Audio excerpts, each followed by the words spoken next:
All right, so what's happening with Helium? As you guys know, we've covered this project quite a bit here on the show. We're going to dive in deep to the Helium Foundation today, and also talk a little bit about some of its, big hits that are happening out there. Many of you guys will know that around everything from Helium Mobile, but there's a lot more happening. So we wanted to do a deep dive. I think you guys are going to like it. My name is Paul Barron. Welcome back into TechPath. Joining me today, of course, is, and we wanted to kind of get into the deep. So we invited the CEO of the Helium Foundation, Abhay Kumar. So, Abhay, great to have you on the show. Thanks for stopping in. Yeah, thanks for having us, Paul. So, Abhay, let's get into a little bit about the foundation itself, because I think a lot of people need to understand the architecture. Maybe many of you who are listening or watching for the first time, you've heard about HNT, you've invested in this altcoin, but Helium is the driving technology that underpins that token. And the foundation obviously is the bigger portion of that. Explain to us a little bit about what's happening of late with the foundation and where you guys are heading. Yeah, for sure. Yeah. So, quick introduction. Helium's been around for the past few years. We started off as an IoT network, started off with a company called Helium Systems Inc., sort of inventing this brand new idea of a hotspot that you could put, in your house, on your roof, and provide coverage to IoT devices. And in the last couple of years, it's expanded to be in over 190 countries, tens of thousands of cities. And this is, we think that this model of building community-oriented networks is sort of an alternative to the traditional telco model of Mhm. sort of spending a lot of money on capex and deploying networks that don't necessarily get to everyone. Ultimately, Right. my belief is that Helium is a way to get access for people and things, and doing that in an affordable way.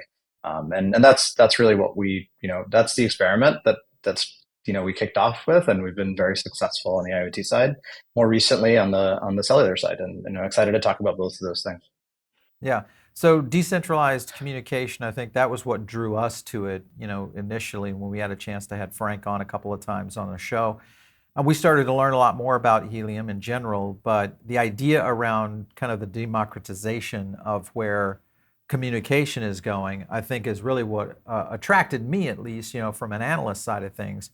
When you look at, and IoT was one of the areas that I was intrigued with, but I always felt, eventually as you guys started to roll into 5G, and then now with what you're doing with some of your, the partner projects like Helium Mobile, where else do you see helium going in term of, if you look at the whole entirety of architecture of communication, could this go in other places as well? I think it could. I think the real question is like, what is the addressable market, and is it being solved for Yeah.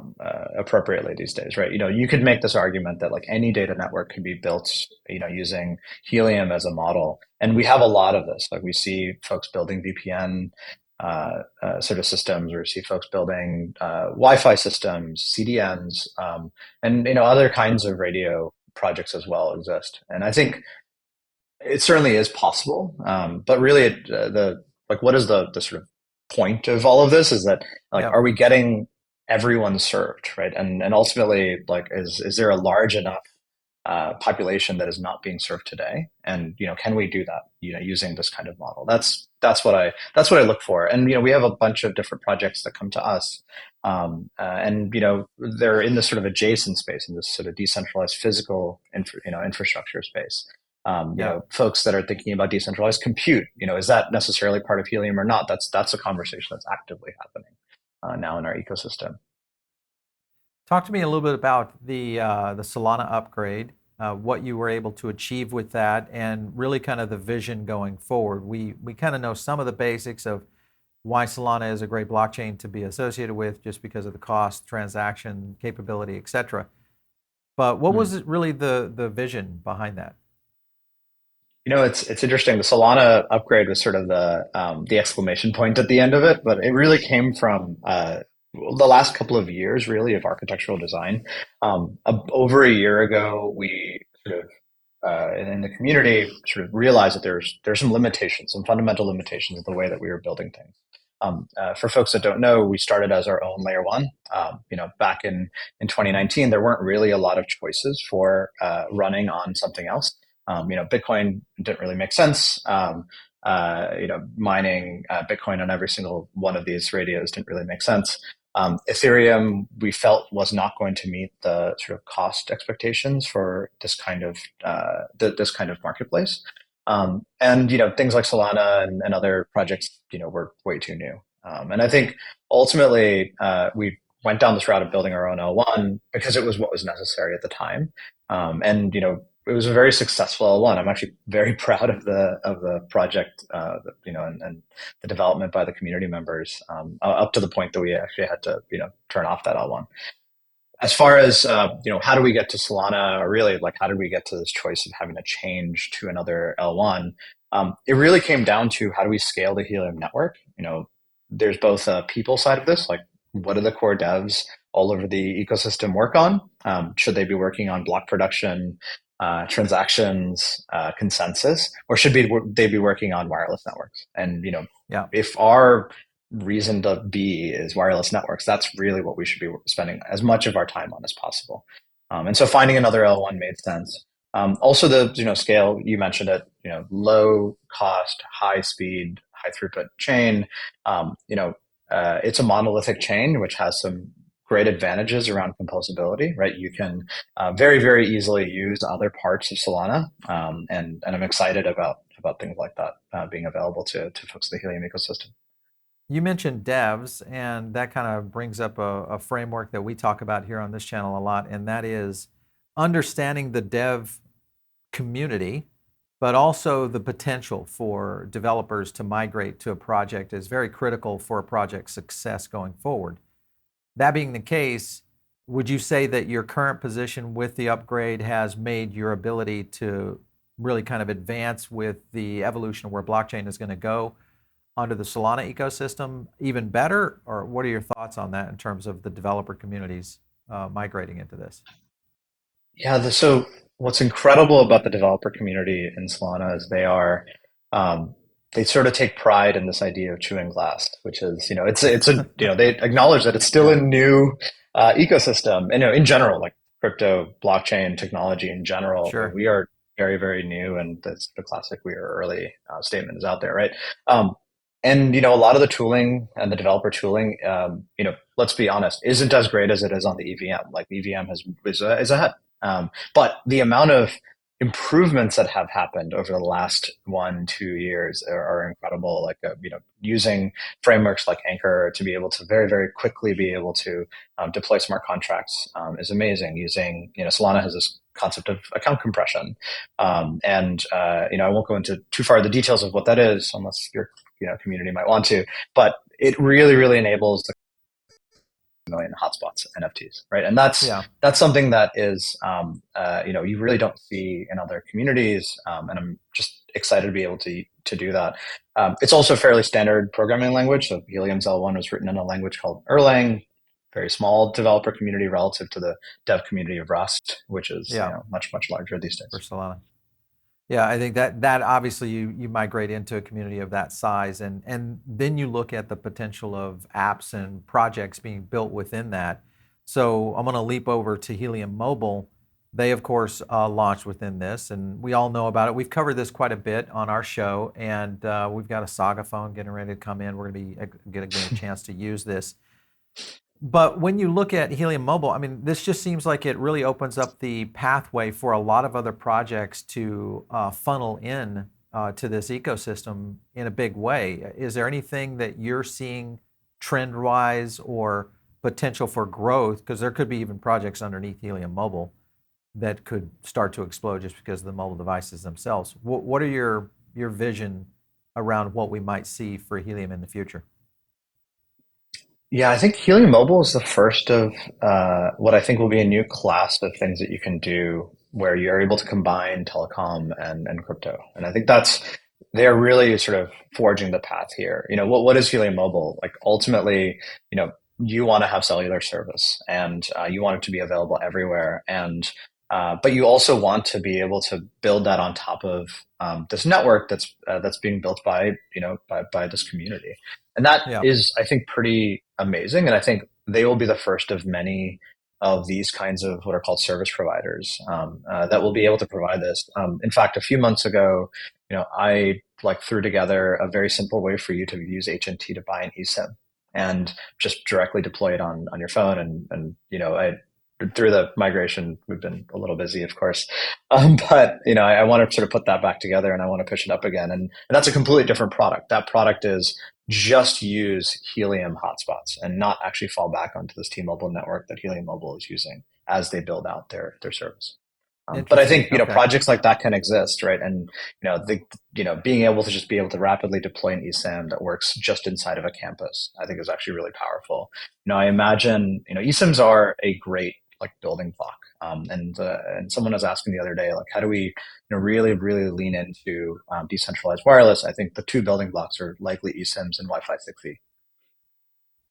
I was looking at that because if you look at the devices, this I was just going to the supported devices on the mobile site. You kind of see all of the the traditionals that you'll recognize, guys, for the May 4th rollout versus the May 18th Mm-hmm. rollout starts to expand a little bit and further. And back to your point, the eSIM technology, I think this was where they kind of talked about it here.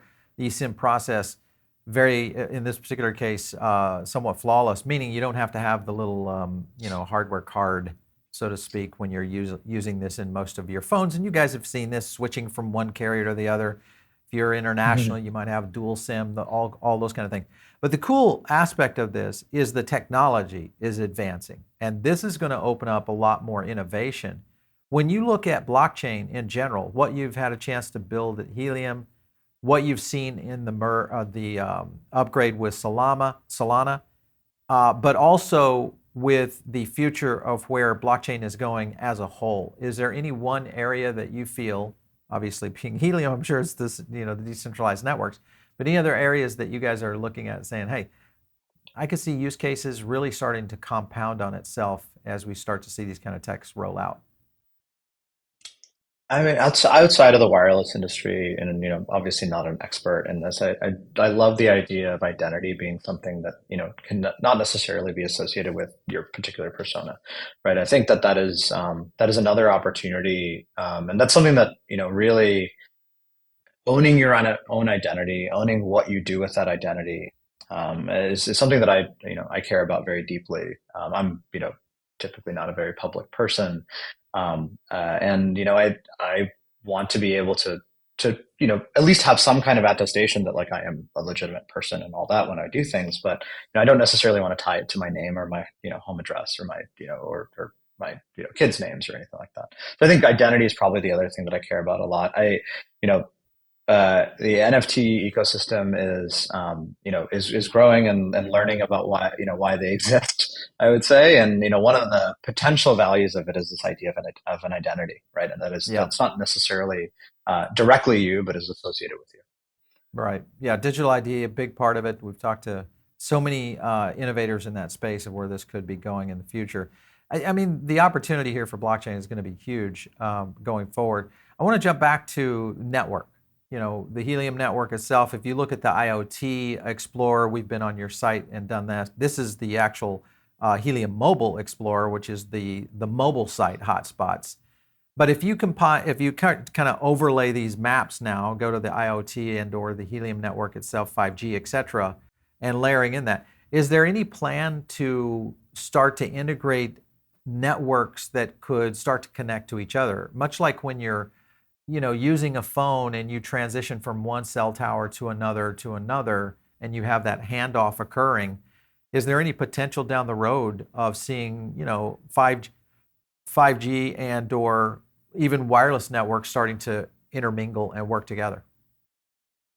I think so. I think the way that we look at the network of networks, so Helium, we consider ourselves a network of networks when we today have two of them, IoT and mobile.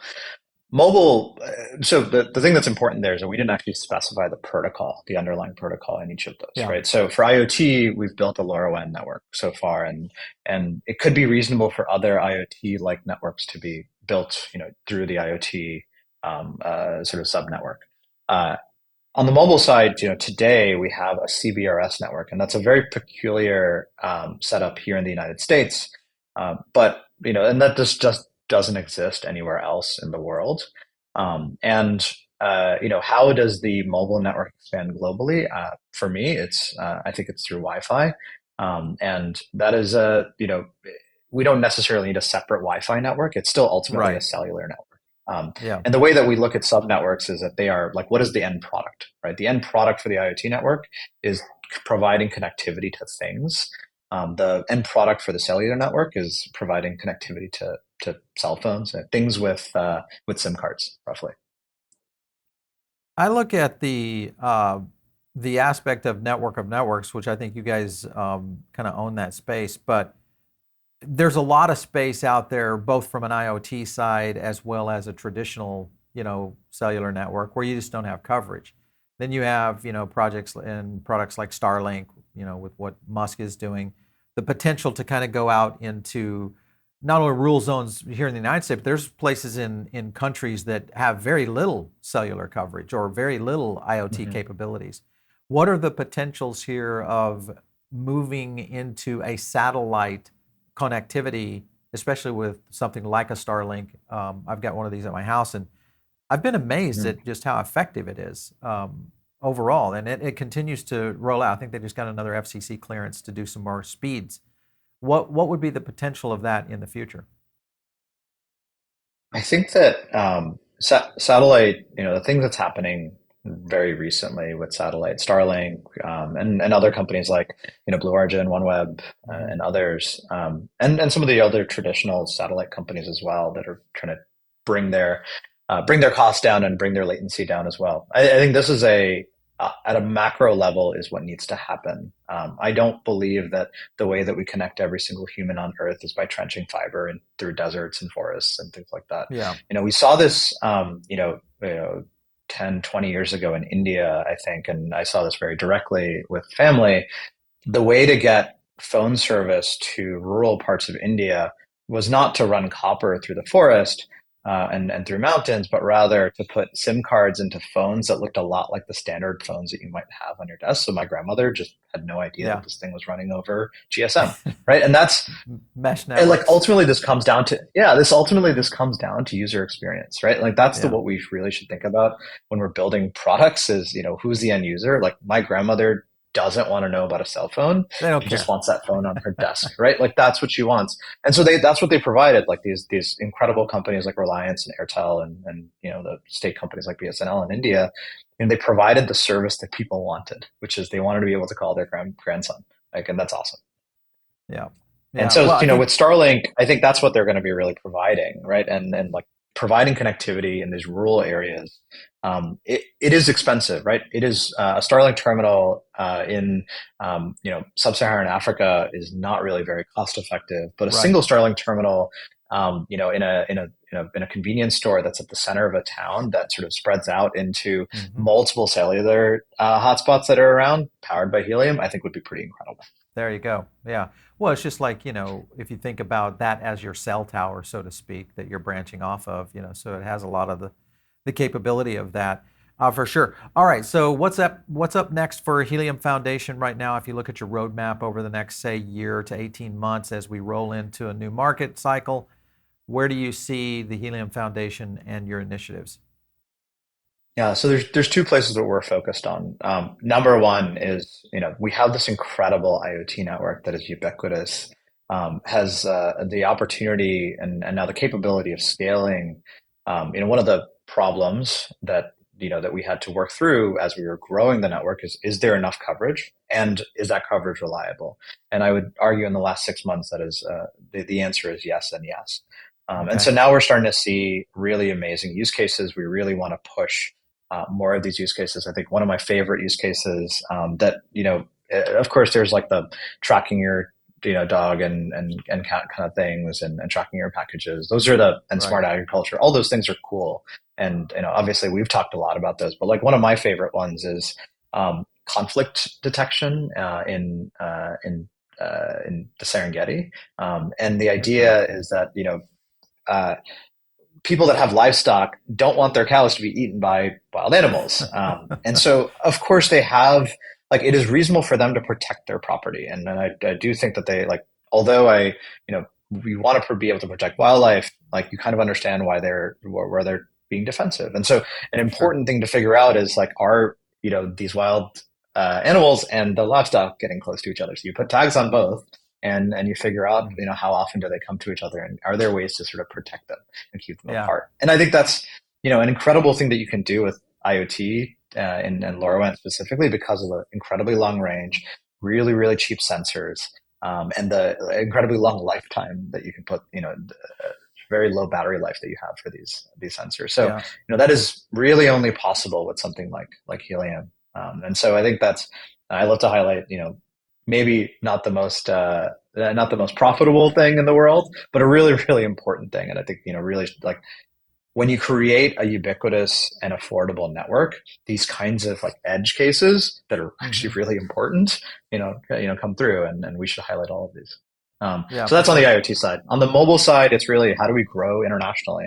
I think that, the US has a path through CBRS. I think it'll have a path to continue to expand over Wi-Fi.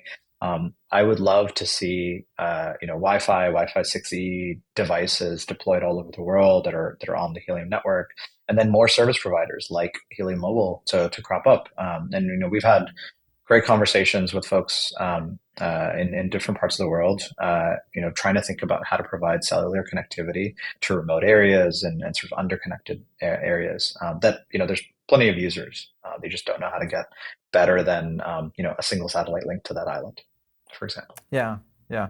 Well, listen, this is one of the core technologies that I'm excited about for kind of the use case for Web3 and kind of the innovation around mobile, but also within other aspects of just communications in general. So we're going to definitely keep a close eye on the Helium Foundation and, of course, you guys' work over there. So thanks again for stopping in today, Abhay. We really appreciate it. Yeah, thanks for having me. I really appreciate it as well. You bet. All right, so you guys are tuned in maybe over here on the podcast side of things. Make sure and jump over here to the YouTube channel. This is another place where we get additional research, additional content. We do a whole flow of our shows here. So all you have to do is just search Paul Barron Network. You'll find us. Make sure and subscribe. It's one of the best things you can do, not only for yourself, but also for others who are starting to learn about maybe blockchain technology, Bitcoin, some of these investment opportunities, or if you're just here for the technology, that as well. That is one of the things I think is so interesting and entertaining about really following TechPath. So make sure and catch us out there. If you're not in the Diamond Circle, make sure and get in, and we're going to leave a link down below in the description that you can get into. It's additional content, a lot more, one-to-one communications on my podcast and other things that we do there that we don't do here on the YouTube channel. And last but not least, catch me out on Twitter at Paul Barron. We'll catch you next time right here on TechPath.